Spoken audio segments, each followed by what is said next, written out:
Hello everyone, welcome to the Money Space 101. I am Angelina Senoge, and this side we are building generational wealth together. Let us talk about investing as a complete beginner. But before we get into that, please do subscribe, hit the notification bell to receive notifications from us when we do release new videos. So basically, we are on the journey to making you the best investor. So what I'll be covering in this video will be 3 types of investment. The first one being company shares, the second one being ETFs, which stands for exchange traded funds, and the third one being mutual funds, commonly known as unit trusts. So let us get right into it. So why do we invest? What is the point of investing? Why don't we just save our money at the bank, save it in our cans, save it under the bed, and just live off our salaries? We invest because we want money that's going to work for us, right? I'm sure you've heard people talking about having multiple income streams, and you might be thinking, oh my goodness, this looks like something for the rich people, and it's not. Investing is for you, right? I can attest to this because I started investing when I was in my second year of varsity, and I was literally just 20 years old, and my first amount that I used to start investing was literally just 300 Rand, and you can literally invest from as little as 200 Rand. So investing is for everyone. It's for you that comes from rural areas, from you as a student, it's from you with low income, it's from you with possibly a lot of financial obligations. It is for each and every single person. It is not for the rich as it might have be seen as. It is not for those that are working only. It is for everyone. It is for you, it is for me. That is the point. So let us talk about shares. Coming to shares, right? I'm sure you've heard people saying that they are investing into different company shares, So what are shares? What do shares even mean? So basically, shares, it is you owning a certain portion of a company, right? So for instance, you cannot directly go to, for instance, ShopRite to buy a share there, or you cannot go directly to Sasol to buy a share there, but then you can buy a share through what is called a broker. So broker, it's basically the middleman between you and you owning a certain portion of that particular share. So shares are then traded, right, on the JSE, which is the Johannesburg Stock Exchange, and what the middleman does then is connecting you to getting those shares. You can literally invest from as little as 200 Rand, right? Because for instance, you'll find that one share is 25 Rand, but however, you would want to have more shares in the company. You wouldn't just want to have one share. So basically, the more shares you have, the more returns you can possibly get in the future. So shares are very much long-term investments. So it is not something that you invest in today and you expect to be a millionaire tomorrow. It is something that you need to have patience for and for waiting it out. So preferably 2 years plus, 3 years plus, 5 years plus, even better 10 years plus, right? However, there are shares that actually do perform well in the short term, but this is something that is very rare, right? So hence then when you invest, you always invest for the long term. And that is why we say that when you invest, you are doing it to build generational wealth. It is not just about feeding yourself for today, but it is about feeding yourself for years to come, right? There's 2 ways of getting income from shares. The first way is through what we call capital gains, right? So capital gains, it is, for instance, you buy a share today for 20 Rand, right? And then in maybe 2 years time, 3 years time, it goes up to 30 Rand. So then, which means that you're going to make a profit of 50%, which is that 10 Rand, right? So then this is where then you hope that you will be able to sell your shares at a later date when the share price is higher. And then coming to another way of making income, it is then called dividends. So dividends, it is where a company can decide to share its profits with its investors. So for instance, they will then say that they are giving away 10% of their profits. So then, which means that if you own, for instance, 100 shares, then you are going to get dividends of 10% of what you own. So that is how dividends work. However, you need to note that not every company offers dividends. That is why it's important that before you invest into that company, for instance, if you're looking for a company that offers dividends as well, then you actually need to do research before and find out if whether they offer dividends. So dividends, they can either offer them annually, which is once a year. They can also offer them semi-annually, however that is quite rare, which is twice a year, or they can offer them quarterly, then that would be 4 times in a year, right? So then that's usually when companies then offer dividends. However, you might find sometimes companies, they can just offer dividends when something maybe is happening in the company, or it just surprisingly did very well, then it might offer dividends. So it might happen on fixed dates, and it might also happen at random dates as well. But this is something that you can always find out through the broker that you are using.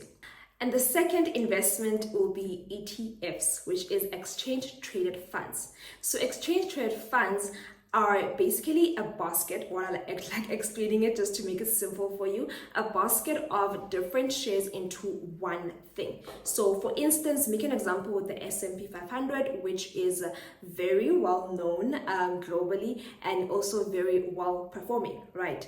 So it is comprised of the top 500 companies in the US, and basically when you invest into this ETF, you are investing in how these companies perform as a collective in this basket. And the nice thing about ETFs is that it is a great way of diversifying your portfolio. You know that saying that says that don't put your eggs in one basket. So for you to do that successfully, get an ETF, right? Because instead of you just getting one share, you are literally getting a basket of all these shares combined into this one basket. And the reason why diversification is good is because it reduces the risk that's attached to just one share, for instance. So then if you are a person that does not love risk that much, but you also want good returns, then definitely investing in ETFs is for you. So we have different ETFs, so it's not just the S&P 500, there is a lot, right? And this is something that you can also find through brokers as well. So for instance, South Africa, we have the Satrix 40, which is comprised of the top 40 companies in the Johannesburg Stock Exchange. And then we also have the ETF Nasdaq 100. There is a lot, right? And then coming on to the third investment, which is mutual funds, commonly known as unit trusts. So unit trusts are also a form of a basket, right? So it's called unit trust fund, right? It is also a basket. However, it is not a basket of just one particular asset class. So for instance, with the ETF, it is a basket of just these type of shares, or it is a basket of this type of shares, right? But at the end of the day, it is still a basket of shares, which is ETFs. However, then coming to ETFs, it is a basket of different asset classes. And by this, I mean, it can have shares inside, it can have bonds inside, it can also have rates inside, which are real estate investment trusts, and then it can also have something in the money market, right? So then this is what we call unit trust. So then this is also for a person that does not love risk that much. So you are more of a person that is in between being conservative and being moderate. So then a unit trust fund then would be something that would be for you. In summary, this is how you can simplify this for yourself, so that literally anyone can ask you this from your sleep and you'll be able to answer it, right? So let's say you get into a store, and you get into a store, you want to get snacks, right? So when you go to the snacks, you want a chocolate, right? So then you're gonna buy the chocolate. So in this case, then we're gonna say that this chocolate is a particular share that you are buying. So for instance, you are buying a share in the oil industry or in the technology industry and stuff. So then this is what we call then a share, right? And then coming to ETFs, let's say you get then this basket, right? And this basket has different types of snacks. It has chips, it has sweets, it has chocolates, it has cookies, right? But at the end of the day, this basket is comprised of snacks, right? So then in this case, then we would say that this is an ETF. So instead of you just enjoying one particular chocolate, you are then going to enjoy all these snacks in this basket, right? And then the third thing, coming to unit trust, then it's, let's say it's now Christmas time. It's Christmas time. You're just trying to make this whole grocery buying thing simple for yourself, and that's when you find a hamper. And this hamper, it has snacks, it has rice, it has macaroni, it has some meat. Okay, that's a bit wild, I've never seen something like that.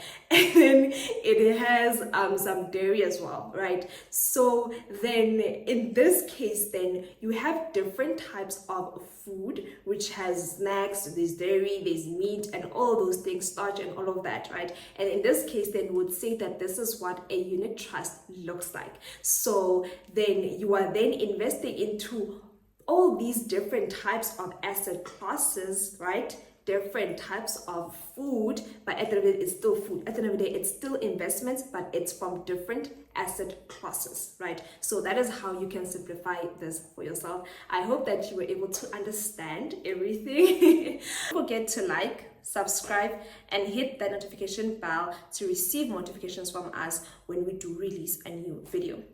So coming to the next videos, right, we're going to be talking more into shares, and then the next video will be on ETFs, and the next video will be on unit trust. So this is where we'll be breaking down things that you might be asking yourself for instance, how much to start at, how to analyze, how to know which shares to choose, how to know which ETFs to choose as well, how to understand ETFs, how to know which unit trust to choose, basically helping you make the right choices, right, when you do start your investment journey or in you continuing your investment journey. Comment down below and tell me what you would like to know with regards to shares, ETFs, as well as unit trusts, so that I know what to cover in the next videos. Bye. See you on the flip side of wealth.